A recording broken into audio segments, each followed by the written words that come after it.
ایک جادوئی برش۔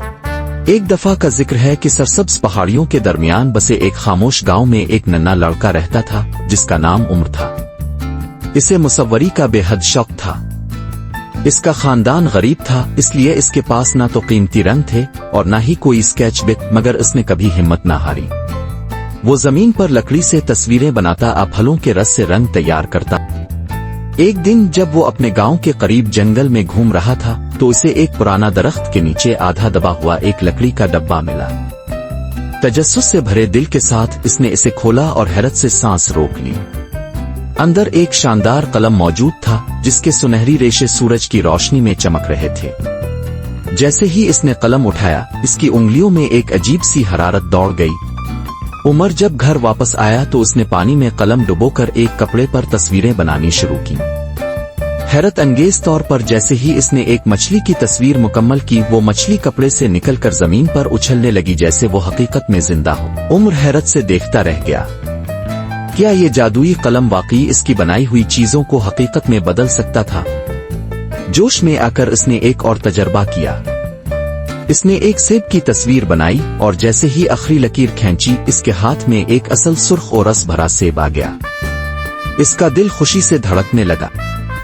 جب عمر کو اس قلم کی طاقت کا احساس ہوا تو اس نے اسے دوسروں کی مدد کے لیے استعمال کرنے کا فیصلہ کیا۔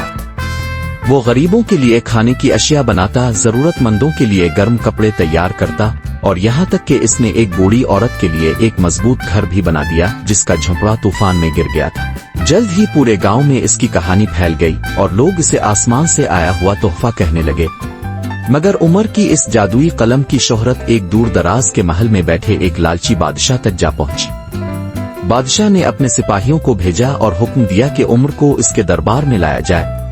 میرے لیے سونے کا پہاڑ بنا دو، بادشاہ نے حکم دیا۔ اس کی آنکھیں لالچ سے چمک رہی تھیں۔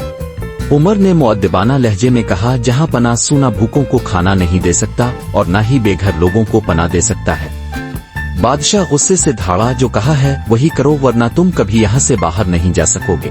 عمر جانتا تھا کہ اسے عقل مندی سے کام لینا ہوگا۔ اس نے قلم اٹھایا اور نہایت مہارت سے بادشاہ کے باغ میں ایک سنہری دریا کی تصویر بنائی۔ جیسے ہی اس نے آخری لکیر کھینچی، وہ دریا حقیقت میں بدل گیا اور محل کی راہداریاں سنہری پانی میں ڈوب گئیں۔ بادشاہ خوشی سے پاگل ہو گیا اور جلدی سے سونا سمیٹنے کے لیے دوڑ پڑا۔ مگر عمر نے موقع غنیمت جانا اور تیزی سے ایک عظیم الشان موج کی تصویر بنا دی جو بادشاہ کو اپنے ساتھ بہت دور بہا لے گئی۔ محل دوبارہ اپنی اصلی حالت میں آ گیا اور گاؤں والوں نے خوشی سے جشن منایا۔ اس دن کے بعد عمر نے ہمیشہ اپنی جادوئی قلم کو نیکی اور بھلائی کے لیے استعمال کیا۔ وہ کبھی بھی لالچی لوگوں کے لیے کچھ نہ بناتا، مگر جہاں ضرورت مندوں کی مدد کی بات آتی وہاں وہ ہمیشہ خوشی سے آگے بڑھتا۔ یوں جادوئی قلم والا وہ ننھا لڑکا اپنے گاؤں کا سب سے بڑا فنکار بن گیا۔